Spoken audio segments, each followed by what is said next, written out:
Welcome to Who's Really the Boss podcast. I'm Rachel Dillon, and along with my husband, Marcus Dillon, we share the joys and challenges of leading a $3 million accounting firm together. From team structure to growth strategies, we share our leadership successes and failures so you can avoid the mistakes we have made and grow a valuable accounting firm.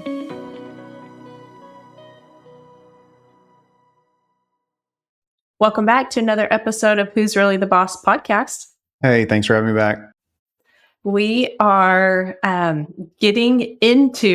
recording just before February. So we survived January. The team at Dillon Business Advisors and Collective, but Dillon Business Advisors survived January and all that comes with year-end financials, 1099s, and starting and pushing out some tax returns to clients. So that we were really thankful for their work and effort, but also really impressed by the amount that they were able to get done and having those tax returns already going out to clients.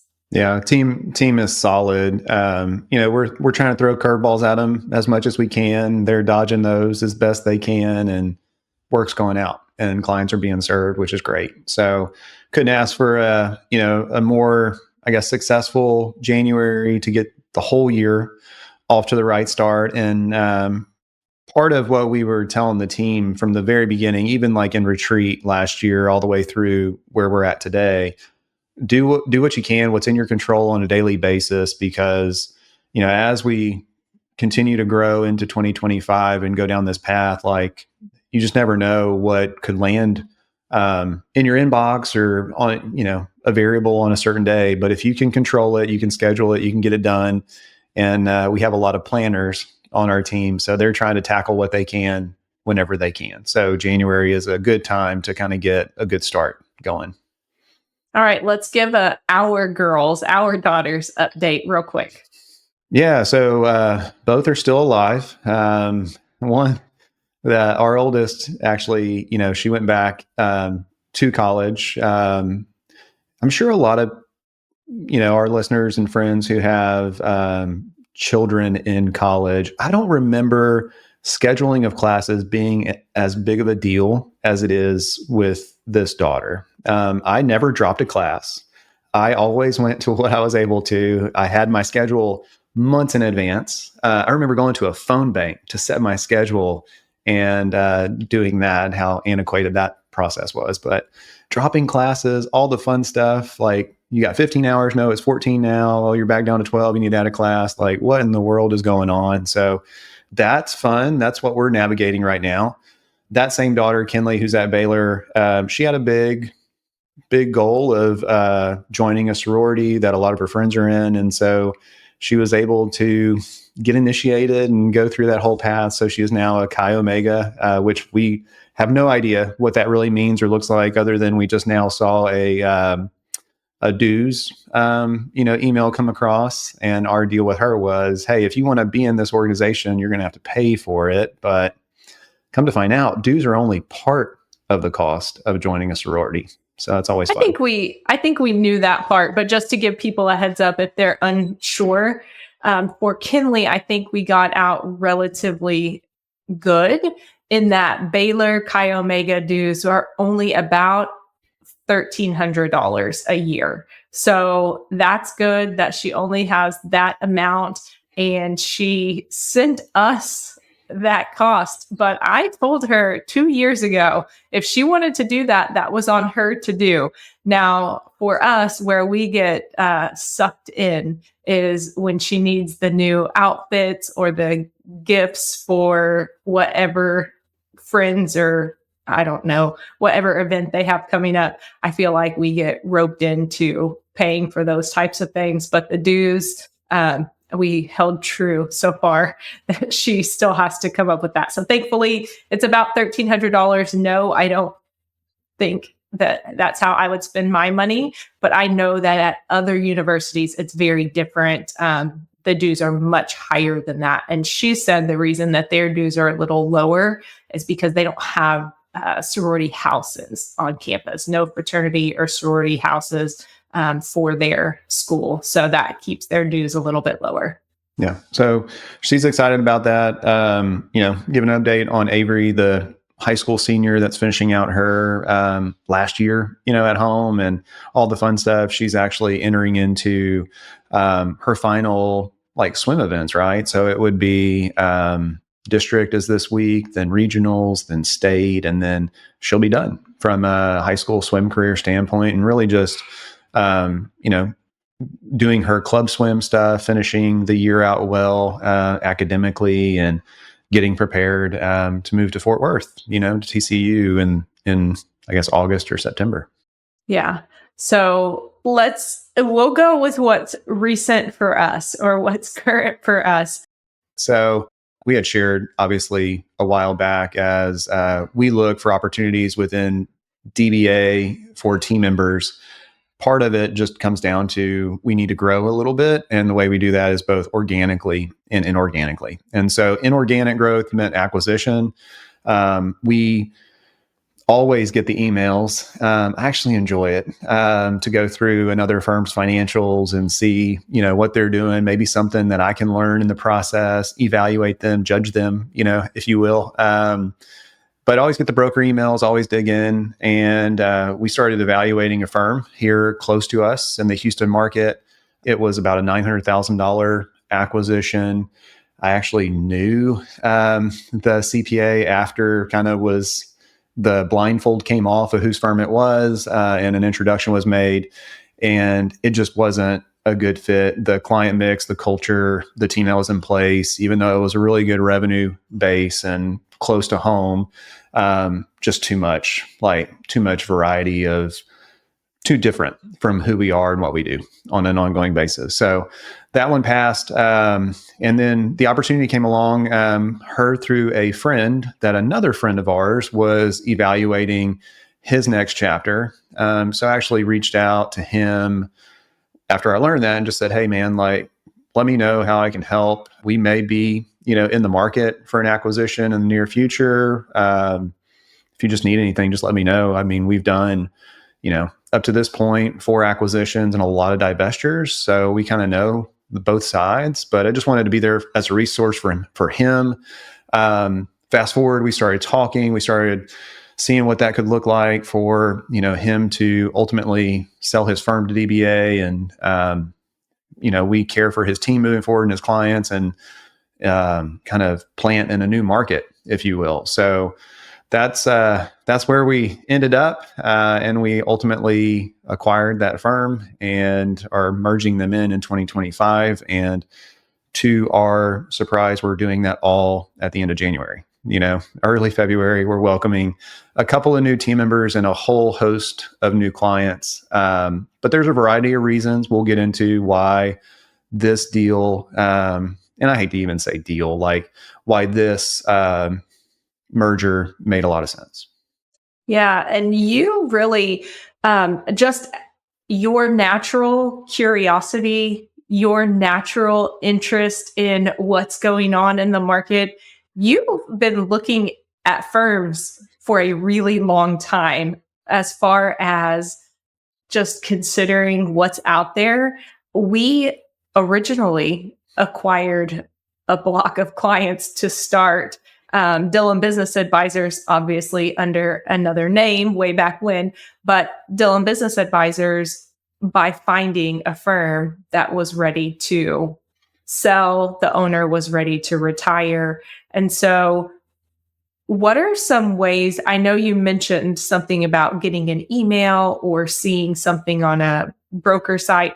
What do you do to stay current? Like, how are you actually, what are you signed up for to hear about these deals and get these opportunities? Yeah, there's all kind of brokers out there and they're multiplying. So we're entering a market where M&A and accounting and tax is pretty, heavy. You have a lot of outsiders that are now getting into this space that aren't, CPAs or industry peers. You have a lot of just investors or people that are told, hey, go buy a boring business. And by the way, a CPA firm is a boring business, or an accounting firm, because you would not be able to call it a CPA firm after you bought it if you're not a CPA. So, but yeah, there's all the brokers, right? APS, Poe Group, just different ones. And There's now databases and websites that you can subscribe to. I'd be real careful about that. A lot of the stuff that I've never bought a firm or acquired a firm off of a broker site or a list, but we have sold a firm or we've sold a block of clients with a broker one time. And then that same firm bought some additional clients from us the next year. So there's legitimate, transactions that occur there. What I've seen is if they're there, they've already been passed over by somebody else. And even the block of clients that we listed with a broker had been passed over by 2 other CPAs that we went to first because they were at capacity. And it wasn't like this is a bad list or anything, but it was, hey, it's just somebody else had the opportunity before it actually went to a broker, because a broker is going to charge a brokerage fee, right? And it's going to be anywhere from a flat amount, upwards of 20,000 to a percentage of the sale. And that could range anywhere from 4 to 10%, given the size of the client block or the sale. So if you're able to source some of these acquisitions in different ways, you totally can. And obviously, it's helpful to know your peers, kind of have very candid conversations like, what's your succession plan? Like, what's going on? And then when you hear of an opportunity like we did back in November, it's like, hey, Greg's a great guy. Like, let me talk to Greg and see, like, hey, are you first, like, are you good? Like, what's going on? Like, fill me in. And then, hey, like, is there an opportunity here? So that's kind of how that one organically went. But, back in 2011, 2010, the first acquisition we did, like, I grew frustrated with those broker websites and lists, and actually pinned, I don't know how many letters at that time, to firms that were located in areas where we wanted to plant, where we wanted to live, and where we wanted to own a business. Katy, Texas was one of those locations. It wasn't too far from home. Out of all the letters I sent out and prayed over, and then they got into the right hands, I think it was like 50 to 60 firms at that time. And I sent them out while I worked for somebody else, during tax season, because I wanted somebody else to receive that during tax season, and then them to think maybe this is the last year I have to do it tax season. So those letters, got me job offers. They got me offers to buy firms. Ultimately, we chose one firm out of those. So we got responses to like 6 or 7 of those letters.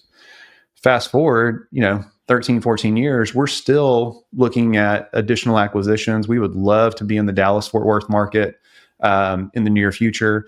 We think that's really a strategic goal of ours. And at the end of last year, at the beginning of this year, I did that same exercise where I sent out letters to about 100 firm owners in the Fort Worth, Dallas market.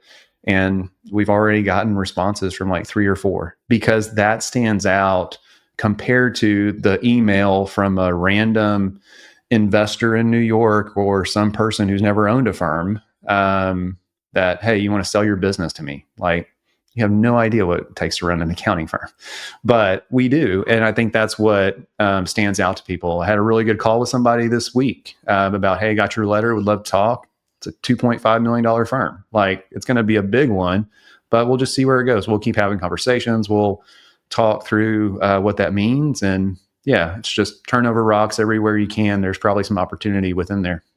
Well, please don't tell that $2.5 million firm that you pinned a letter, because I was going to tell you, why don't you show our age and say how you contacted that first group of firm owners for a potential opportunity to sell to this young guy. And you just said pinned a letter, and I'm like, I didn't pull out my quill pen and ink. Okay, we actually had a computer and a printer. You printed them out, signed it, and then physically put it in the mail. I love, though, that we totally went back to that strategy again in 2025. You gotta stand out. That's the only way. Well, yeah, because in 2011, we were just kind of on that end of everything that comes in the mail is like junk mail. You just throw, it was shortly after that where almost everything you're like pushing it away, because now everything's going paperless, and everything, if it's important enough, it'll get to your email. Now we're in email deleting everything because everything in email is junk. So if it actually comes physical envelope in the mail, you kind of look twice at it before you toss it in the trash. So, especially this time of year Yeah. when tax documents are coming through, right? You don't throw anything away right now. Before we go more into this deal and talk more, like we're currently looking at different homes in the Fort Worth market, right? And we did that same I thing. didn't know like, you were going to share oh just yeah, how maybe creepy they're you are. listening. Who knows? But we actually wrote letters to a couple of homes that we like, and they're not on the market, but it's a neighborhood we like. We like the outside of the home. We have seen pictures from a previous sale of the inside of the home. So we wrote letters to both of those addresses. And it was your idea. It was like, well, we have some extra Christmas cards, put our family Christmas card in that letter and send it to them that way. And it's like, I don't know, maybe those people will reach out. They haven't yet. But it's like, those people are weird. They sent us a Christmas card, like begging us to sell them our home. And it's like, you never know. You might hit someone at the right connected time. to the one on LinkedIn, and after we sent the letter, he did connect and respond to you. But then he probably put 2 and 2 together, and he's like, "This is getting way too weird. I got to cut this off." This guy is creepy. Yeah. All right. So that's a little bit about how we even are finding opportunities or potentially making our own opportunities, if you will. And so I think the biggest part of acquiring or merging is going to be due diligence. So let's talk through what was most important to you. What boxes have to be checked for you to continue exploring an opportunity? Yeah. And I'm by no means, like, for those of y'all that know me, like, I'm not a details guy. 80% is good with me. But I do have, when I'm paying attention and really trying to listen and understand what's going on, you have to listen to what's going on, pray about it, discern it, but listening is key. So in the conversations with our friend Greg, it was really listening to where he was getting excited, like what gave him passion, what gave him hope for the future, and leaning into that. So part of what he was sharing just in talking was some of the stuff that was going on in the firm. And I'm, mentally making notes of, okay, this is going on. We need to pay attention to that. We need to address it, both from a client standpoint, a team member standpoint, and then just other stuff that is going on in accounting today, right? Like just a lot of variables, that to kind of keep up with. So he wanted to pursue a new chapter in his career and wanted to move actually pretty quick. So I saw that like, hey, as an opportunity, like, can we structure this deal the right way where it makes sense for both sides? De-risk DBAs, really effort as much as possible, because this isn't a completely new market. St. Louis, we are not living in St. Louis. So it's one of those where we, have goals to kind of reshape what that could look like, and see, just some additional opportunities in that market. But as far as like a brick and mortar going into an office everyday firm, like that's just not DBA. So as part of due diligence, I needed to pay attention to what was so outside of like our culture and what we built here, and pay attention to that. And is it big enough to concern ourselves with, or is it something that we can easily get over, or is it something that we're gonna have to work on the other side of transaction to really improve? So yeah, like moving more to a remote first organization is not something that DBA is gonna budge on, right? And then the other thing is getting some clarity due diligence wise around like, what's the client makeup? What are their services? What are their consistency, touch point, things like that. Now, the other reason why we got really excited after this started to really become a reality is because what they do, or what they did, now what we do, is very similar to what DBA's done for the last 4 or 5 years, with CAS and just some additional tax work and things like that. But some opportunity there, both with annual clients and some quarterly or monthly clients to move into a different service level. So, it's about 55% CAS, 45% tax, about 100 family relationships. Of the 22 family relationships, 1 through 22, that accounts for 82% of the revenue. So I go in and I focus on those 22 clients, and if 18% of the rest don't really assimilate well, then we're just trying to capture, a majority, if you will, and really serve people really well, leave them with great options. So, and we'll continue to assess just like we did in other chapters of life. Like if DBA is not the best fit for some of these people long term, what other options exist and what other options at local firms, kind of how we've done some other divestitures. So that's also an option down the road. We're not immediately taking that, but I just think that you have to go into this ready to roll your sleeves up, ready to really look at what options exist. Due diligence, we did dig into like the numbers. Even though I know him pretty well, I still requested bank statements, tax returns. We're all accountants, so stuff should make sense. Everything was in line. So you start getting some of those questions answered, and then the due diligence just kind of starts to fall into place. I would say like we did not do like a quality of earnings or anything like that. Contact clients.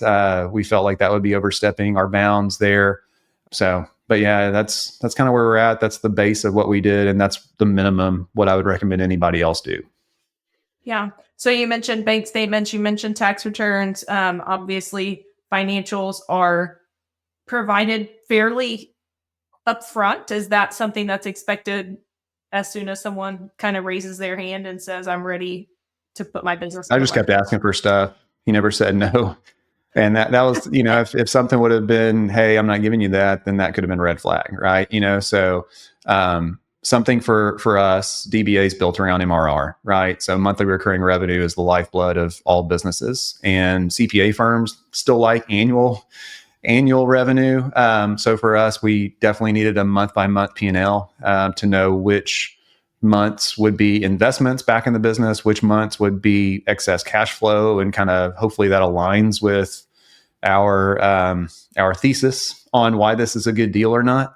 But yeah, I looked at it rolling 12. Then as we got closer to the end of the year, looked at it, just by year, just made sure everything made sense with what we have learned to know throughout the process about what was going on with both team members and clients, and obviously, Greg's pursuit of his next chapter. So, Do you remember what you requested to be able to rank those clients, like highest revenue per client to yeah. maybe lowest?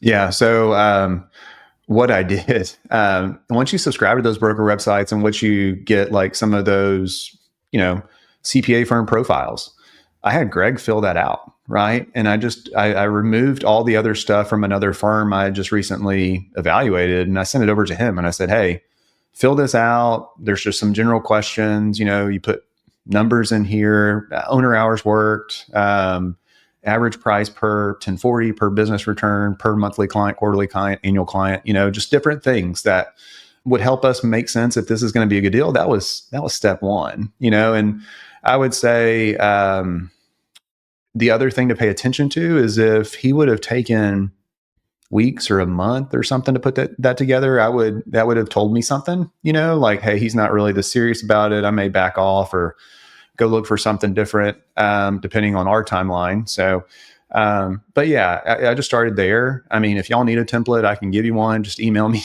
and I'll remove everything needed if you don't want to contact a broker for it. But yeah, and then the thing that I'm excited about with this, and the last time we did an acquisition was in 2016. It was my mentor Tom's practice, which we still have some of those clients. We don't have any of those team members any longer.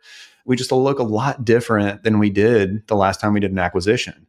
And part of this is the team that we have surrounding us, like both from a leadership perspective and just an operational perspective. So Amy McCarty, our director of operations, is crucial to this success of this acquisition.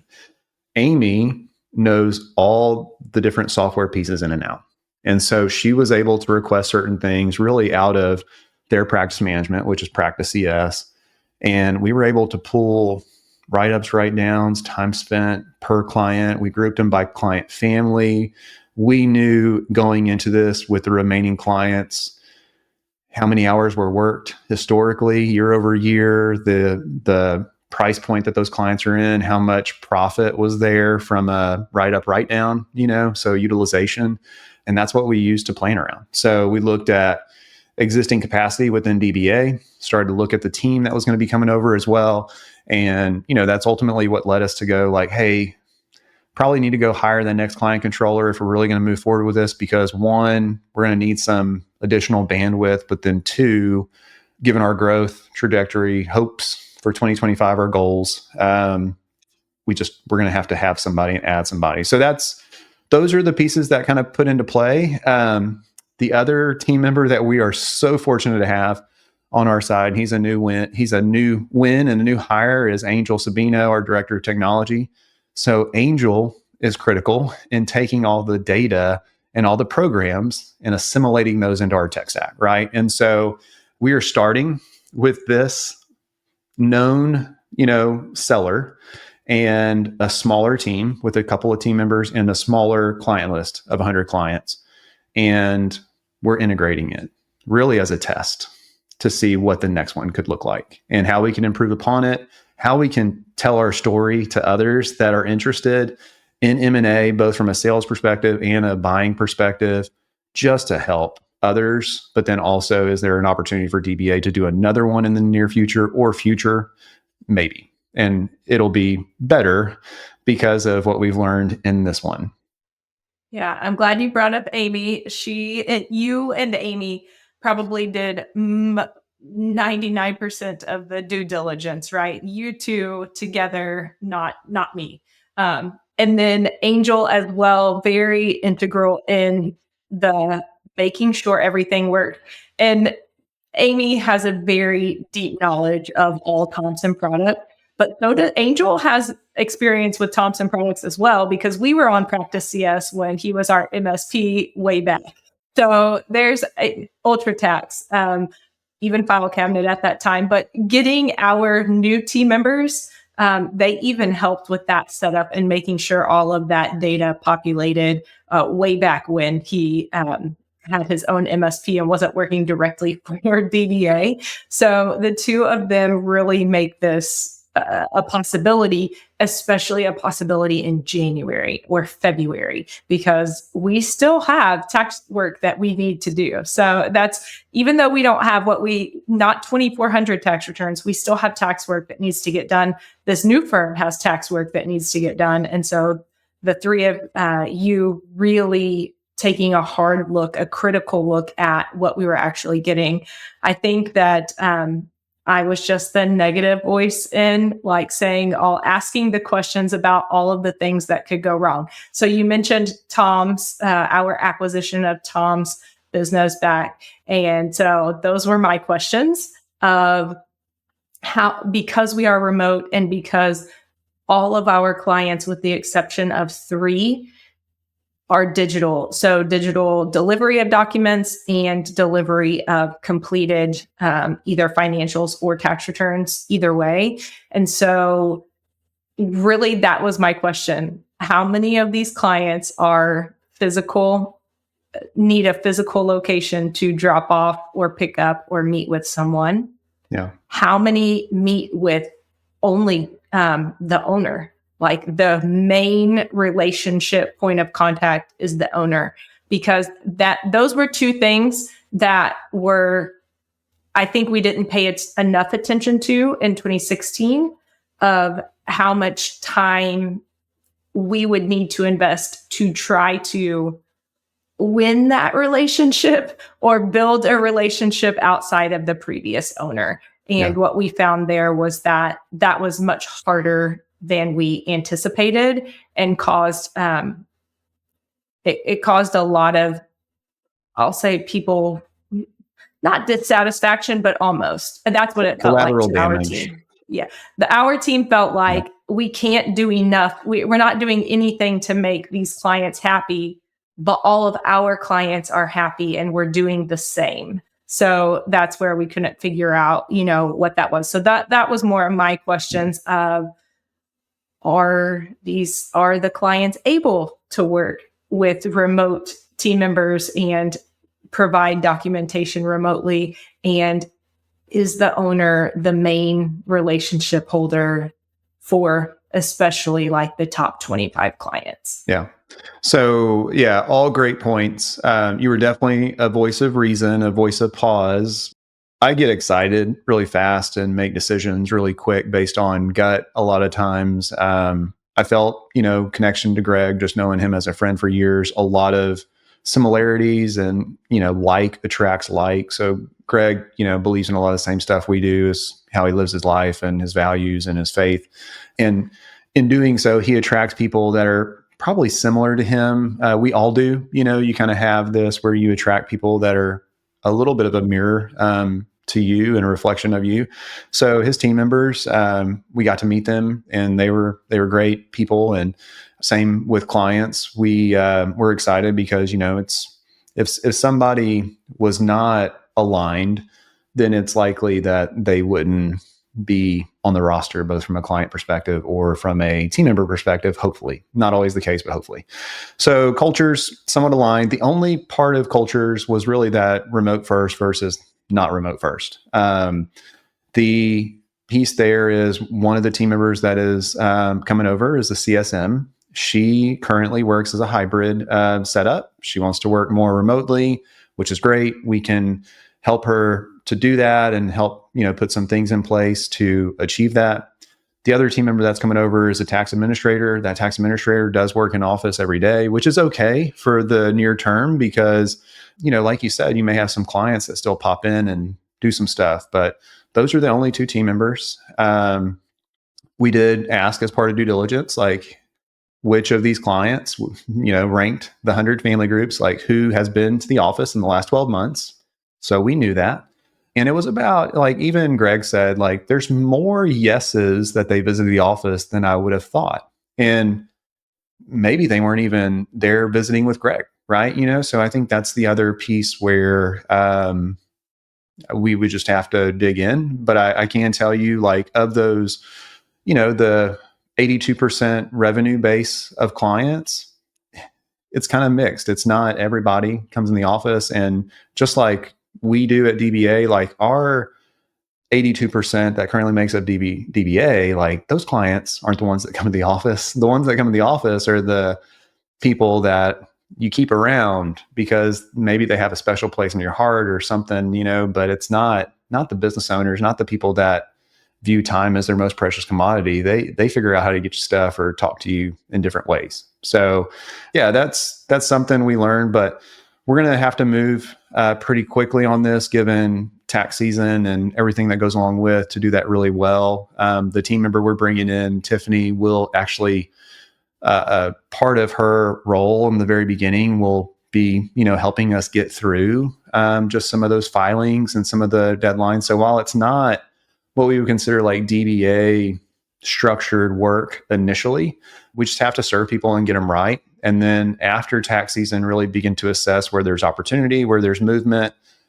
We've already built out the pod where, essentially Heather and Tiffany will be and who will be in that pod with them eventually long term, and what a 2025/2026 outlook looks like as far as org chart and how we move to that. So all of that, to build around, like, as we continue to assess opportunities within DBA and grow, we felt an acquisition was a way to kind of fill up opportunity for people. And one of the things that we really wanted to set out was we didn't want the DBA culture to dilute too much, both from a client or a team member perspective. So it had to be the right size acquisition. We said from the very beginning it had to be under $1 million. This is only about a 20% acquisition. Whenever you look at DBA, it'll add about, 600,000, 500, 600,000 at the end of the day, which it's 15 to 20% of our total revenue. So, and only bringing on a couple of team members. So just not like we're ready to absorb that $2.5 million firm with 20 team members. Like, that would be a bigger lift. So there's going to be a lot of learning in this, and I'm excited. As long as we survive, I get to share the journey with everybody. So we talked about, or you started talking about kind of assimilating this new business into DBA and looking at kind of what's happening first. The first thing that is really important to us and why this was strategic in size, in technologies used, in services provided, and then very importantly in values was to make sure that DBA doesn't get diluted, which sounds like extreme or harsh, but to make sure that DBA, the culture, the structure, everything that we know doesn't get diluted into something else. So something that I think is very important to all of us and something that we're taking action on immediately is assimilating this firm into DBA and not running it as two separate businesses, even though that would be easiest especially given that we're going to be in the middle of tax season doing it. So talk about some of the things that are changing immediately, and then we'll talk through the things that are definitely staying the same, because change fatigue is a real thing, but also we can't change too many things at one time. There's still work that has to be done and still clients that we want to serve very well, no matter who they originally signed up with. All of those clients need to be served to the best of our abilities. Yeah. So let's talk about like tech stack, because all of our friends who are listening love to geek out on technology and hear how this is going to work. So UltraTax isn't changing. We're taking their UltraTax from a hosted environment and bringing it into our bubble, which Angel has built essentially on Azure. And we'll just load those clients into our UltraTax file. Probably have to go get some additional states, licenses and stuff like that. But they'll all be on the DBA signature block, if you will, day one. So that one's real easy. UltraTax, they use File Cabinet CS, which we were on File Cabinet CS. We moved off of it and onto SharePoint OneDrive 2018, 2019, somewhere in there. So we're bringing over their data, but it's going to be housed. We're not going to add to it. And then we're going to make that a post-tax season project to go pull some of that data out of File Cabinet. File Cabinet is actually the one variable from a size standpoint for our Azure setup that we actually have to increase size and speed because of File Cabinet. And so if you're using File Cabinet, get off that crap. Like, you got so many other options now to do. He's also on ACS, which is his bridge from QuickBooks or QuickBooks Online or Excel, whatever those financials are, into UltraTax. We're not going to do that. We're either going to key it this first year ultimately, or do Tally for some other solution moving forward. He's on SurePrep, so no change there. We'll just continue to use SurePrep for binder work papers. QBO is the stack on DBA and at Greg's firm. So just going to bring all those clients into our QBOA. We may have to do some invites and some different things there to make that work, but we may also get our friends at Intuit to see if they can help with that. And then the one thing that is changing is Practice CS is going away. So they were on Practice CS for both projects, time management, invoicing. We haven't used Practice CS in 5 or 6 years. So we're going to bring the team into Canopy. We're going to track projects. We're going to track time. We're going to do all that fun stuff. The one piece we're not using Canopy for yet for those clients is communication. So we're going to bring over, they use Liscio. We're going to continue to use Liscio under their license for a few months, and then introduce those clients to Canopy after tax season. So those are the tech changes. Microsoft, OneDrive, that's all in place. So it's just a matter of changing, the Microsoft. We're going to set up new email accounts, have forwarding rules in place after the domain's moved. But yeah, like from a tech standpoint, a few things are changing from a team member perspective, but client facing, nothing. And that was important during the initial, kind of assimilation, if you will. So from a team member perspective, the other things that are changing are like different healthcare, right? So you got to be mindful of that. Different pay cycle, semi-monthly, we pay bi-weekly. So you got to be sensitive to that.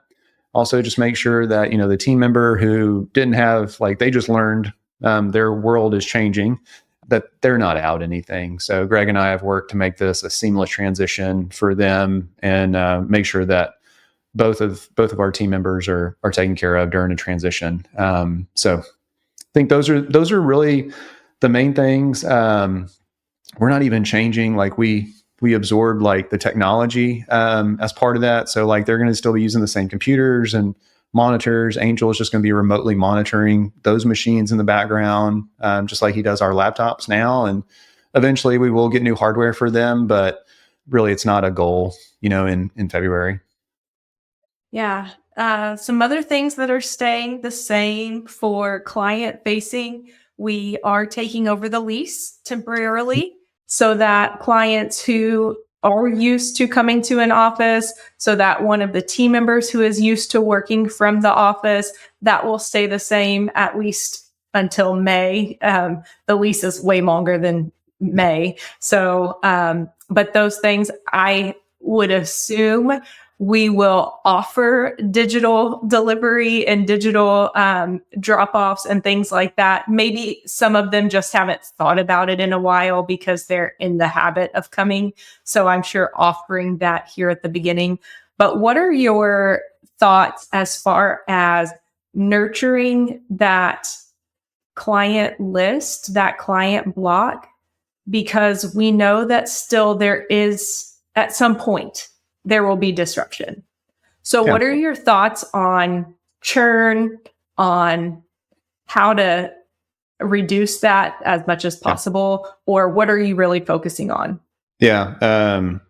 So the average on M&A, I think it may be a couple years old, but it was always like 85 to 88% was retention. So we would expect no different, like because of the way that Greg has cared for these clients, over the years, and that he's just no longer an option to provide some of the services that DBA will. We expect retention to be above 80%, and we're not changing any pricing or anything right out of the gate. We've also reached an agreement with Greg to provide contract services through tax season. So like he's also going to be there. We structured the deal where there's a floor and a ceiling. So he's got opportunity to either replace clients that churn out because it's not a fit, or refer in better fit clients given DBA's acceptance of new clients across the board, right? So there's opportunity there. That's what he's excited about too. And I think the location's not changing. We will be there for at least 2 years. We've got a 2-year lease in place. We don't have to look for anything different. So yeah, the client, nurturing, if you will, it's focusing on those top 22 relationships. It's going to be, if we can get an email introduction and a phone call, it will be, one or two are really important relationships to both Greg and the whole deal. So it's staying top of mind, making sure that they're good, that they know the team is still in place, and that we're just going to improve service, hopefully, from what they've come to expect. Some of the other changes we're making, and electronic signatures on everything. So when you talk about like picking up an electronic, like we're doing it all. Like, so some of that was kind of mixed in the past with these clients. So it'll be electronic everything as far as signing options moving forward. How people pay, we're going to be moving away from CPA charge to, hey, we'll just send you the invoice, or we'll capture it a different way. But, we're actually giving them more ways to pay now, which hopefully will lead to some better collection initially, but also collection isn't an issue, but hopefully it speeds up the process. And then that's another thing, like we're going to flip them to monthly billing. And if that's not part of how they want to be served, then there's other spots, So when you talk about those top 22 out of this firm, out of this specific transaction or deal that we're doing, that was actually not something the owner that Greg was looking at or focusing on. He actually mentioned that he hadn't really ever pulled the client data or client list in that way. So I think that's a recommendation that we make to a lot of firms, is to look at your client list in that way, because a lot of times where a lot of the stress for your firm comes from is going to be like your bottom, maybe 10% of revenue, but it's a high volume of clients, which is why it gets stressful. And so really looking at that to determine, is it worth all the effort we're trying to pour into these, maybe even at the expense of one of your top 10 clients because you're spending so much time chasing around or putting out fires with your bottom clients? Yeah. So that was a comment he made, like, your analysis is great. I've never looked at the client list this way. Like, it's so helpful because what he's doing in his next chapter, he's actually maybe able to serve some of these clients. And he, the people who have big relationships with him, makes sense to, do some of the stuff he's going to be doing moving forward too. So, yeah, it's no different. Like, it's amazing how the averages work. So let's just say 20%, right? That top 20% of his client base, those 20-ish clients out of 100, and those are family groups. It's going to be multiple returns or multiple entities for some. 20% make up 80% of the revenue, right? So that's where you focus your attention.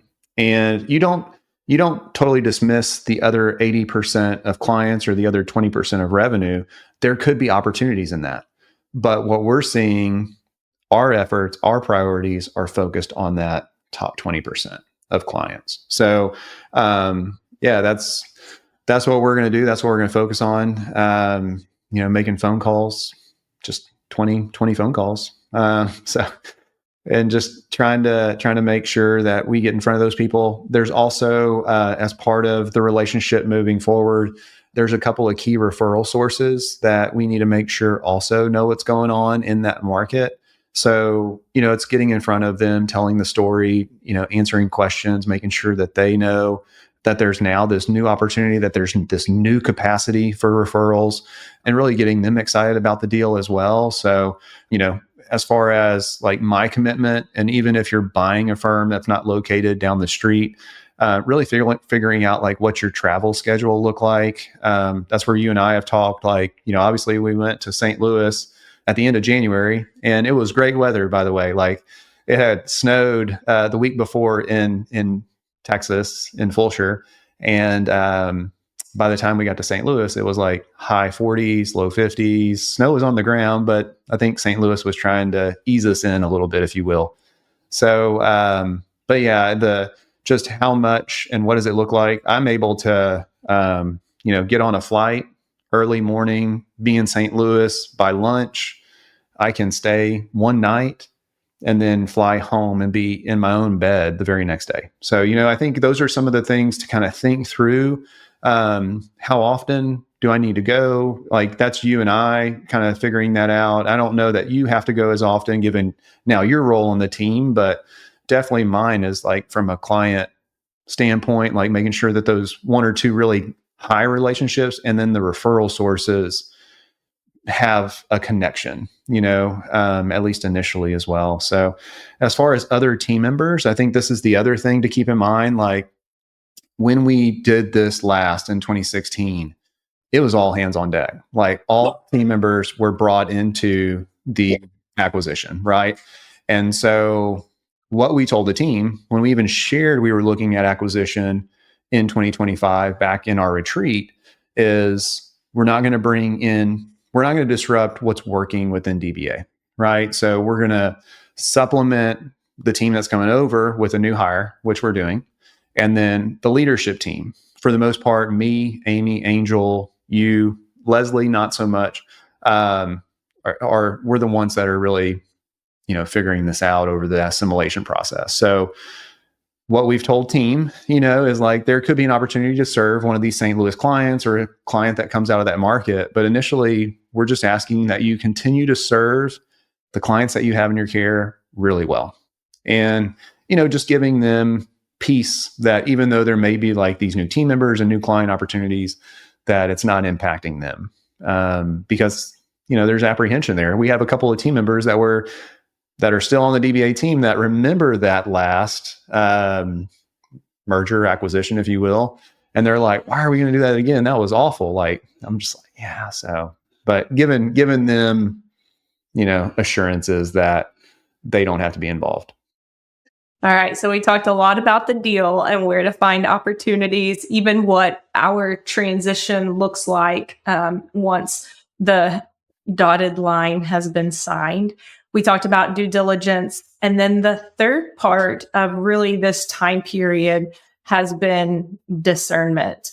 And so we have been praying a lot together about this deal and really specifically praying for God to open doors where that lead to where he wants us to go, that lead down his path, and to close doors that would bring any kind of harm or distraction from the path he has chosen for us. And so that's been something that's been happening multiple times a day, right? But for sure together every night. So what have you been doing on your own? Are there any prayers or time? How have you been trying to discern this on your own?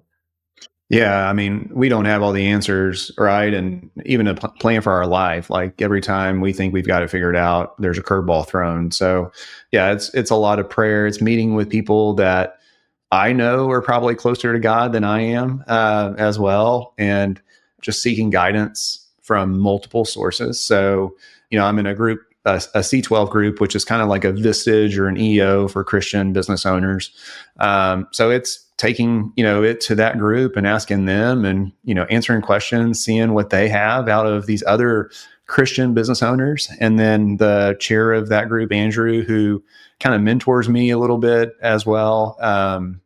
Just talking through things with him, praying about it there. And everybody, they view it from a different lens because they don't have to live through it. Right. So they're like, yeah, you should totally do that. It makes sense on paper. It makes sense so many different ways. But, I think whenever you're able to do it, as you just have to do it with care. So the other guidance that I saw, which necessarily wasn't like prayerful discernment, I met with other M&A professionals about this deal. And I kind of explained like, hey, where we're at today, what we would be looking at, where we're going if this does close, and does this make sense? Like, is this confusing to you? Like, is there any questions that you would ask of me or try to talk me out of it? Like, where does pain potentially exist? What does this look like? So I had some of those conversations with people I actually, highly trust that lead firms through M&A on a daily basis, our attorney, as well, like just guidance there to say, like, you've structured this in a really good way for both parties. You've de-risked DBA quite a bit in yourself.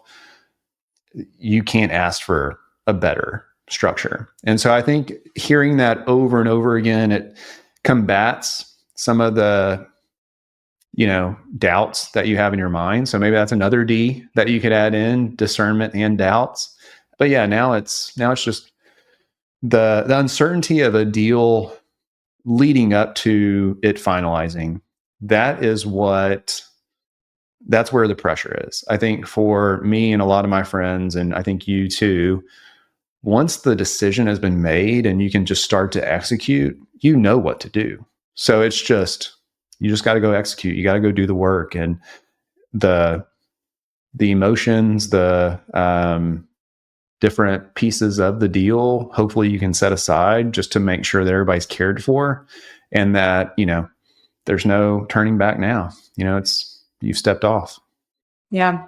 I think for me it was just in private prayer and just asking for first pure motives, and then not to make any decisions out of fear or out of greed, right? Like those are the two things, which just goes along with pure motives, and that God would really bring to mind the questions that needed to be asked and to give words to the objections that needed to be shared or the hesitations that needed to be shared in a way that everyone could hear it and evaluate it, and then move forward at peace. And then, of course, the last one for just peace in everything that's happening, whether it's a yes or whether it's a no, that there would just be a sense of peace that comes with that. So I think that's a lot. We've shared a lot about what that deal is.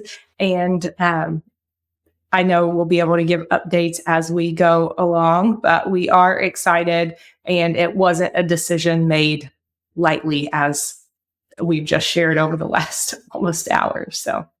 No, that's good. And I think it was something that was openly discussed, planned for. Like you said, the right doors were open, the right doors were closed, and just, we're being faithful to walk into the door that was open. So that's kind of where we're at. We'll make sure to update everybody along the way, but that's all we know for now. So we just got to go do it. All right. Well, thanks for sharing, and I'll see you on the next. Thanks for listening to this episode. If you enjoyed the conversation and want to learn more, be sure to visit collective.cpa. You can schedule a meeting directly with me, Rachel, by clicking on the Contact Us page. Be sure to subscribe, like, and share so you don't miss any future episodes. We look forward to connecting with you soon.